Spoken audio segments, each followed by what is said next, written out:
નમસ્કાર. ઉનાળાની ગરમીની શરૂઆત થઈ ગઈ છે, તો ચાલો ઠંડો આજે શરબતની રેસીપી શેર કરીશ.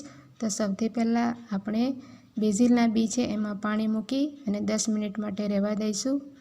ત્યારબાદ આપણે કઢાઈ લઈશું, એમાં દૂધ ઉમેરીશું.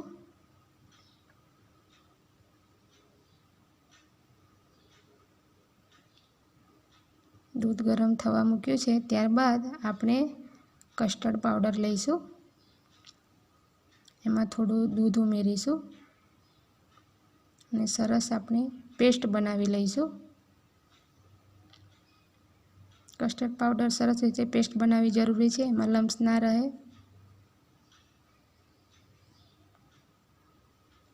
હવે આપણે દૂધમાં કસ્ટર્ડ પાવડર ઉમેરીશું, જે પેસ્ટ બનાવી હતી એ થોડું નાખતા જવું અને પેસ્ટ બનાવી લેવું. મિક્સ કરીશું. હવે આપણે એમાં ખાંડ ઉમેરીશું. તમે ઘરમાં જેવું મીઠું ખાતા હોય એ પ્રમાણે ઉમેરવાની.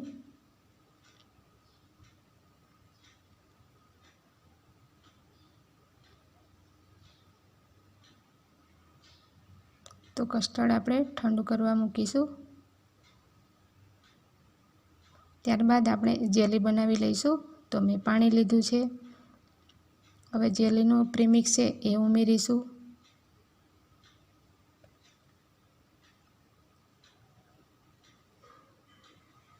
ઓરેન્જ ફ્લેવર છે, તમે જે તમને ભાવતા હોય એ ફ્લેવરમાં લઈ શકો. મિક્સ કરી હવે આપણે એને ગેસ પર ચડાવીશું. 5 મિનિટ માટે આપણે પકવીશું. હવે આપણે એક ડીશમાં લઈશું અને 15 મિનિટ માટે ઠંડુ થવા દેવા મૂકીશું ફ્રીજમાં. તો આપણી જેલી પણ સેટ થઈ ગઈ છે. તો હવે આપણે કટ કરીશું.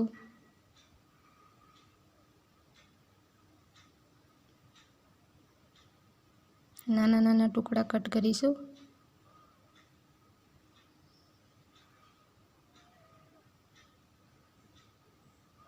આ રેસીપી તમે જરૂરથી ટ્રાય કરજો. બાળકો પણ હોંશે પીશે.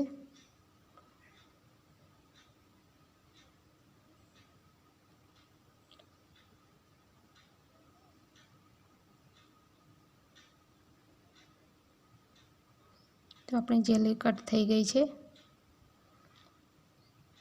હવે એને કાઢી લઈશું.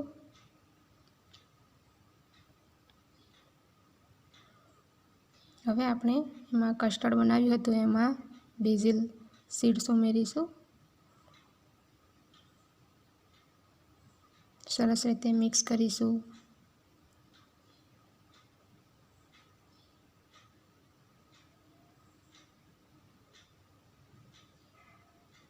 હવે આપણે જે જેલી બનાવી હતી એ પણ ઉમેરીશું.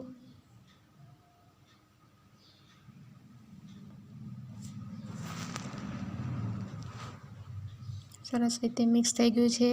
તો આપણું આ શરબત રેડી છે. તો તમને જો મારી રેસીપી ગમી હોય લાઈક, શેર એન્ડ સબસ્ક્રાઈબ કરવાનું ભૂલતા નહીં. Thank you.